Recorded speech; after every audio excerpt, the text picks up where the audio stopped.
Job chapter 18. Then Bildad the Shuhite replied, "When will you end these speeches?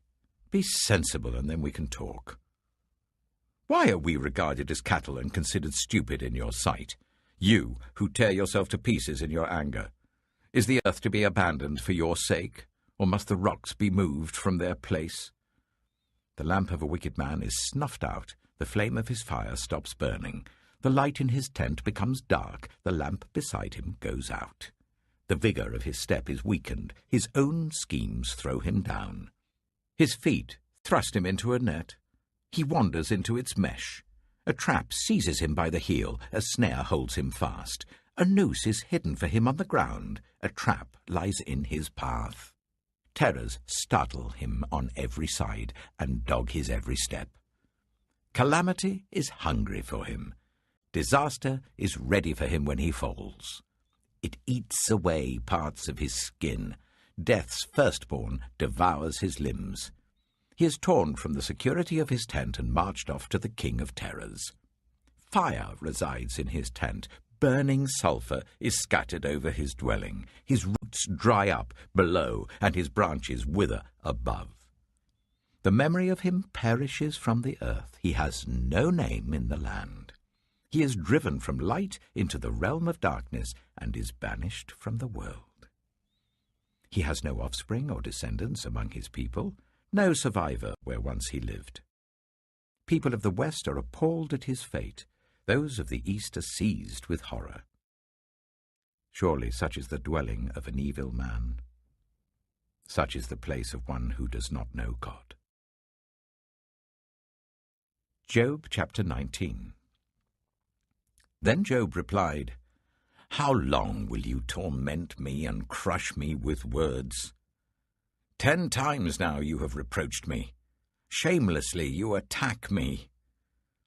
If it is true that I have gone astray, my error remains my concern alone. If indeed you would exalt yourselves above me and use my humiliation against me, then know that God has wronged me and drawn his net around me. Though I cry, 'Violence,' I get no response. Though I call for help, there is no justice. He has blocked my way so that I cannot pass. He has shrouded my paths in darkness. He has stripped me of my honour and removed the crown from my head. He tears me down on every side till I am gone. He uproots my hope like a tree. His anger burns against me. He counts me among his enemies. His troops advance in force. They build a siege ramp against me and encamp around my tent. He has alienated my family from me. My acquaintances are completely estranged from me. My relatives have gone away. My closest friends have forgotten me. My guests and my female servants count me a foreigner. They look upon me as a stranger. I summon my servant, but he does not answer, though I beg him with my own mouth. My breath is offensive to my wife. I'm loathsome to my own family. Even the little boys scorn me. When I appear, they ridicule me. All my intimate friends detest me. Those I love have turned against me. I am nothing but skin and bones. I have escaped only by the skin of my teeth. Have pity on me, my friends. Have pity, for the hand of God has struck me. Why do you pursue me as God does? Will you never get enough of my flesh? Oh, that my words were recorded, that they were written on a scroll, that they were inscribed with an iron tool on lead or engraved in rock forever. I know that my Redeemer lives, and that in the end he will stand on the earth. And after my skin has been destroyed, yet in my flesh I will see God. I myself will see him with my own eyes, I and not another. How my heart yearns within me. If you say, 'How we will hound him, since the root of the trouble lies in him,' you should fear the sword yourselves. For wrath will bring punishment by the sword, and then you will know that there is judgment." Psalm 29. Ascribe to the Lord, you heavenly beings, ascribe to the Lord glory and strength. Ascribe to the Lord the glory due his name. Worship the Lord in the splendor of his holiness. The voice of the Lord is over the waters. The God of glory thunders. The Lord thunders over the mighty waters. The voice of the Lord is powerful. The voice of the Lord is majestic. The voice of the Lord breaks the cedars. The Lord breaks in pieces the cedars of Lebanon. He makes Lebanon leap like a calf, Sirion like a young wild ox. The voice of the Lord strikes with flashes of lightning. The voice of the Lord shakes the desert. The Lord shakes the desert of Kadesh. The voice of the Lord twists the oaks and strips the forests bare. And in his temple all cry, Glory. The Lord sits enthroned over the flood. The Lord is enthroned as King forever. The Lord gives strength to his people. The Lord blesses his people with peace. Proverbs chapter 24. Saying 20. Do not envy the wicked, do not desire their company. For their hearts plot violence, and their lips talk about making trouble. Saying 21. By wisdom a house is built, and through understanding it is established. Through knowledge its rooms are filled with rare and beautiful treasures. Saying 22. The wise prevail through great power, and those who have knowledge muster their strength. Surely you need guidance to wage war, and victory is won through many advisers. Saying 23. Wisdom is too high for fools. In the assembly at the gate they must not open their mouths. Saying 24.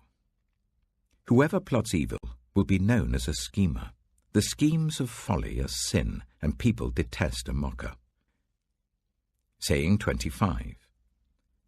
If you falter in a time of trouble, how small is your strength? Rescue those being led away to death, hold back those staggering towards slaughter. If you say, but we knew nothing about this, does not he who weighs the heart perceive it? Does not he who guards your life know it? Will he not repay everyone according to what they have done? Saying 26. Eat honey, my son, for it is good. Honey from the comb is sweet to your taste. Know also that wisdom is like honey for you. If you find it, there is a future hope for you, and your hope will not be cut off. Saying 27. Do not lurk like a thief near the house of the righteous. Do not plunder their dwelling place. For though the righteous fall 7 times, they rise again, but the wicked stumble when calamity strikes. Saying 28. Do not gloat when your enemy falls.